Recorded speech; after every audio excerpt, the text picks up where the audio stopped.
Hi students, today we are going to discuss Maxwell's modification of Amperes Circuital Law in the chapter number 5 Electromagnetic Waves. Before that, I want to recall you one concept which we studied in magnetic effect of electric current. When a current is flowing through a straight conductor like this, magnetic field will be created in circular loop like this around the conductor. So the pattern of the magnetic field around a straight conductor carrying current is in circular pattern like this. And also we have studied that when the current is flowing in the upward direction, means then the magnetic field will be in the anti-clockwise direction. It was given by Ampere's right hand rule. You see here now the current is upward. That upward current is indicated by the thumb, and the folded fingers around the conductor indicates what? The direction of the magnetic field in the anti-clockwise direction. Suppose if I will invert the thumb in the downward direction, you see that the direction of the current is in the downward direction, so that the folded fingers around the conductor is now in the clockwise direction. Okay students, whether the current is upward or downward, the pattern of the magnetic field will be in the circular loop. So at a distance, at a certain distance equal to the radius of the loop, we can find the magnetic field. Also, we have studied Amperes Circuital Law for this line integral of the magnetic field around the straight conductor. So now I am going to begin today's topic with Amperes Circuital Law. So Amperes Circuital Law is given by closed integral of the magnetic field, that is B dot dl. Okay, that is equal to mu naught times the current enclosed. Okay, the current enclosed. So this is also equal to mu naught times the total current I total. So this is the actual Amperes Circuital Law equation 1. Where mu naught is called what? A magnetic permeability of the free space. And I enclosed is the total current which is threading through the closed loop. Suppose if you take this is a circular loop and this is the conductor. Okay, the current is threaded. Okay, the current is threaded by the loop. The total current passing through the loop, that is called I total. Suppose if single conductor means only the current passing through this conductor is taken. Suppose 2-3 conductors are taken together means the net current or the total current we have to consider.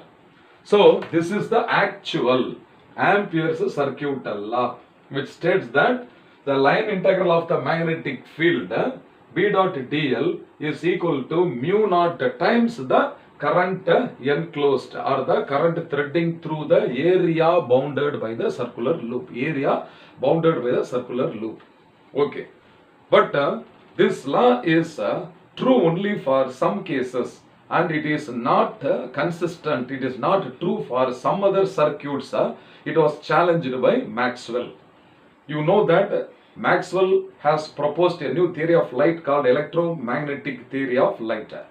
And he says that Amperes Circuital Law is invalid if you consider an electric circuit like this, which is having a parallel plate capacitor. If you apply Amperes Circuital Law for this parallel plate capacitor connected circuit, means then Amperes Circuital Law becomes invalid, it becomes inconsistent. It's a quietly interesting topic that we are going to discuss.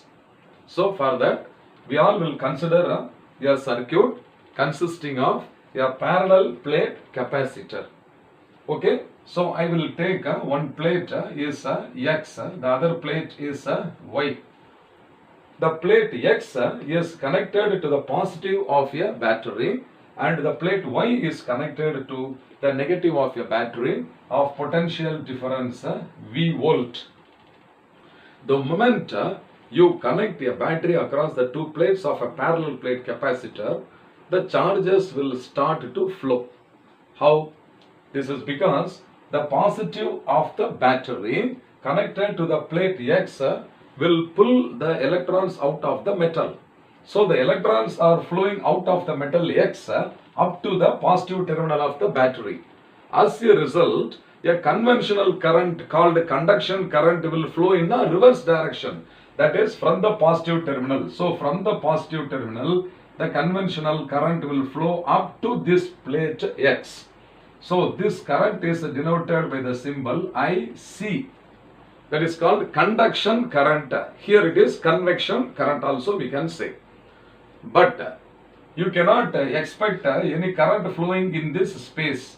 So the space between the two plates of a parallel plate capacitor is filled with air, which is a non-conductor. So there is some space between the two plates of the parallel plate capacitor.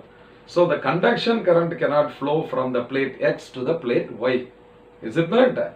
Okay. At the same time, what is going to happen? The negative terminal of the battery supplies some electrons to the plate Y. Is it not? Some charges. Therefore, here the conduction current will continue up to this terminal. But there is no current flow between the two plates. Okay. Now, this conduction current flowing through the wire, will establish a magnetic field surrounding the wire.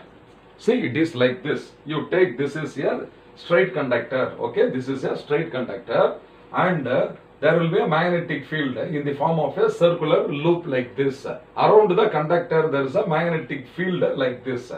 So I can find out the magnetic field at any point. I can find out the magnetic field at some point. Say for example, I will consider here a point P. So P is a point at some distance from the current carrying conductor. At this point, what will be the pattern? What will be the pattern of the magnetic field? First of all, it will be circular. So I will consider a circular loop passing through the point P. Are you all able to see the circular loop which is passing through the given point P? So at this point P, the magnetic field will be represented by the symbol capital B. Understand? So I am going to consider a circular loop like this. And the conductor is through the center of the circle like this. So what will be the magnetic field at this point? At this point P is given by capital B. And you can see that if this is the curve, circular curve like this, I will consider a circular area bounded by the curve. So what will be the area bounded by the curve? Is it circular or not? Okay, so the area bounded by the circular loop will be equal to the area of the circle like this. So I will consider this circular area through which the current is threading. The current is threading through this area. So and also I will take this area. You can see here the pi r square circular area. This area is denoted by S1.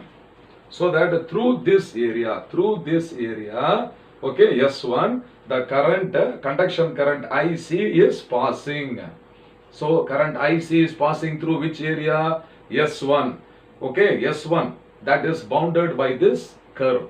So what is the boundary of this circular area? Is equal to the circular loop. The boundary of this area S1 is equal to the boundary which is the circular loop.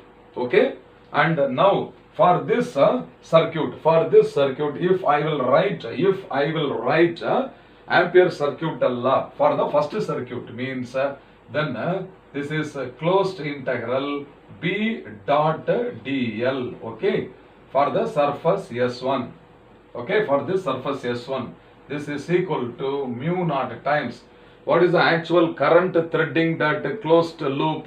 That is equal to the conduction current IC, is it not? Therefore, mu naught times it is IC, and this is equation number 2. So this equation is written for the first circuit. Understand? And in between the two plates, there is no conduction current. Okay. Now I am going to imagine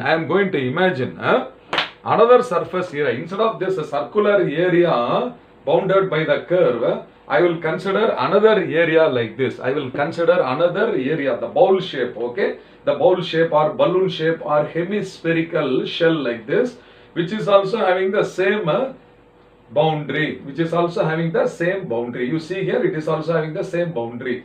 First, I imagined a circular area like this, is it not? This time I am going to consider another surface area S2, which is equal to the hemispherical surface area, okay, which is also having the same boundary, okay. So that I am going to draw in the second picture. So for the same point P, you see here the point is P. At this point, I will consider now another area like this, okay.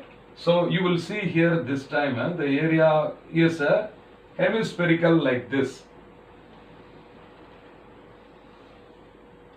Okay, are you all able to see the right side area? Okay, so that you will keep the circle like this, and this time the hemispherical surface area I am going to consider like this.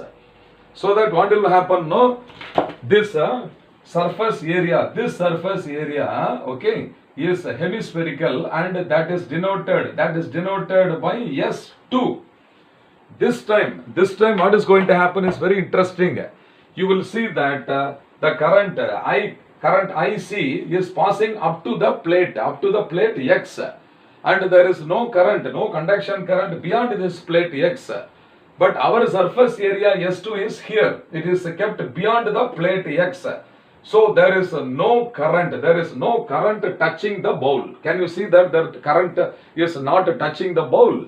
Okay, the current is not touching the bowl.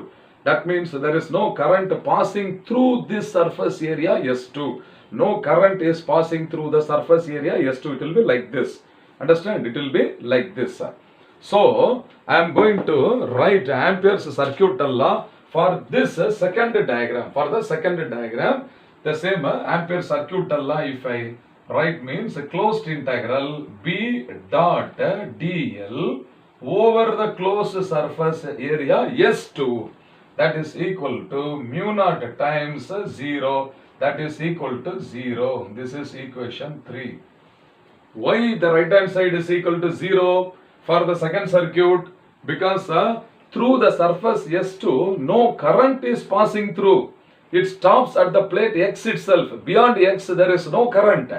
That is why this second equation, right hand side is equal to 0. For the first circuit, right hand side is not equal to 0. Whereas the same Amperes Circuital Law applied to the second circuit, we find that the right hand side is equal to 0. That means this Amperes Circuital Law is inconsistent. Understand? Amperes Circuital Law is inconsistent. It is not true for the second circuit. So, to correct this mistake, James Clerk Maxwell is making some modifications, some changes, some corrections in the Amperes Circuital Law. For that, his idea is very, very good. His idea is very good. So, what is that idea? For that, once again, you look at the first picture, all of you, plate X and Y. Okay, initially, when the battery was not connected, there were no charges present in the plates of the capacitor. The charge was equal to 0. Then you connect the battery across X and Y, so that the quantity of charge will increase from 0. Slowly, stage by stage, charges will be increasing in the both plates, and finally it will attain a maximum. So let the charge on the left side plate, okay, the charge on the left side plate be plus Q, and the charge on the right side plate be minus Q coulomb. Okay, now what will happen?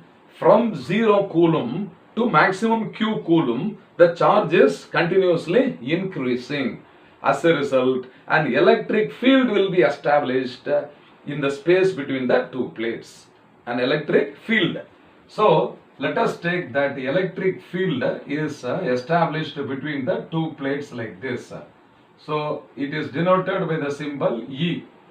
Can you see here? E is the electric field. Okay, students?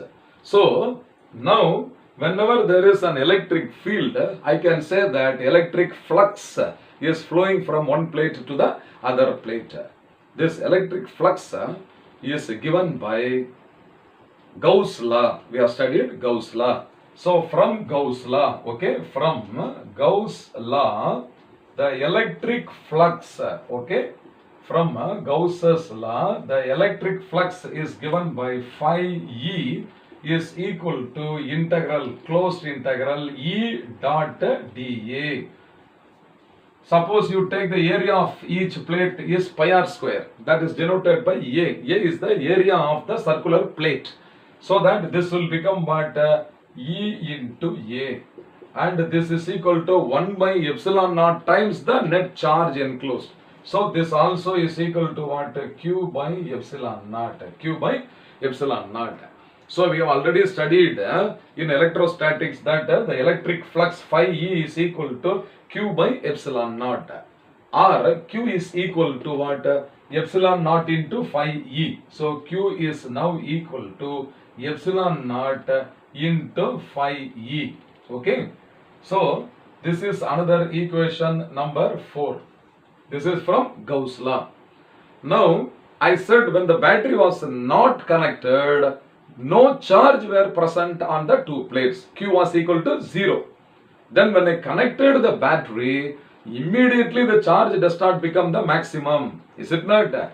So from 0, the charge will increase by steps, in steps, and finally it will reach the maximum value. So in this interval of time, the electric field between the two plates X and Y will also increase. It changes with time. So you have to remember that in this the electric field between the plates. So the electric field, okay, between the plates, electric field between the plates changes with time. Okay, changes with time. Understand? As a result, what will happen? There will be another current introduced between the two plates. As a result of the changes taking place in the electric field, another current called displacement current will be produced between the two plates. So, Maxwell introduces a new concept of current called displacement current, and mainly this displacement current is due to the variations taking place in the electric field. Do you understand that when Q was equal to 0, electric field was also equal to 0. When Q increases, electric field also increases with time. Then what happens? When charge reaches its maximum value, field also will reach its maximum value. So, at what rate the electric field changes, at the same rate only the charges in the plate also changes. Or in what rate the charge increases, at the same rate only the electric flux also increases. So I am going to differentiate this equation 4 on both sides. So that dq by dt, okay, dq by dt is equal to epsilon naught times d phi by dt. This capital E is for electric flux, okay, d phi by dt. And this dq by dt is the rate of flow of charges. That is why this dq by dt must be equal to current, and this current only is now denoted by id, and this is equation number 5, that id only is called as displacement current. So id is equal to epsilon naught times d phi e by dt, and this is only called as a displacement current, which is a new concept for us. So how will you define displacement current? Displacement current is the current which is produced due to the variations or changes taking place in the electric field between the two plates X and Y. So there is no conduction current between the two plates of the capacitor. There is another type of current still flowing between the two plates.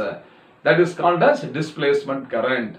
So what is the total current in the circuit now is equal to the sum of the conduction current and the displacement current. This modification was brought by Maxwell in Amperes Circuital Law. Therefore, now Maxwell's modified law, okay, Maxwell's modification. What modification he has done in Amperes Circuital Law? So, according to Maxwell, this closed integral B dot dl, okay, is equal to mu naught times the total current I total, and this is equal to mu naught times the sum of the conduction current and the displacement current. And this integral is taken over a closed surface area like circular area S1 or hemispherical area S2. Therefore, this also can be written as B dot ds as given in the textbook. Like this also you can write. So on the right hand side it is equal to mu naught times IC plus ID, and this is the last equation number 6, modified form of Amperes Circuital Law. Okay students, so in general Amperes Circuital Law we have studied earlier that the closed integral of the magnetic field taken over a closed path is equal to mu 0 times the net current enclosed by the loop or area bounded by the loop. So in this case, first the circular loop was assumed, and for the circular loop, if you consider a circular area like this, means then actually the conduction current will be threading this loop, or the conduction current IC will be passing through this area. Whereas for the same circular boundary, if you assume another type of area like this, hemispherical hollow hemispherical shell like this, having surface area S2, no conduction current can flow through this area. Understand? So he modified that in the space between the two plates of the parallel plate capacitor, there is a variations in the electric field. This variations in the electric field produces another type of current called as displacement current.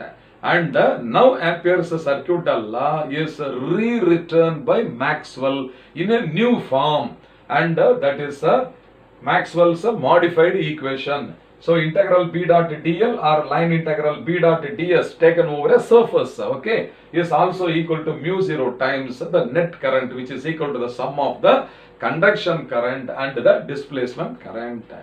I hope you all must have understood well. Fine.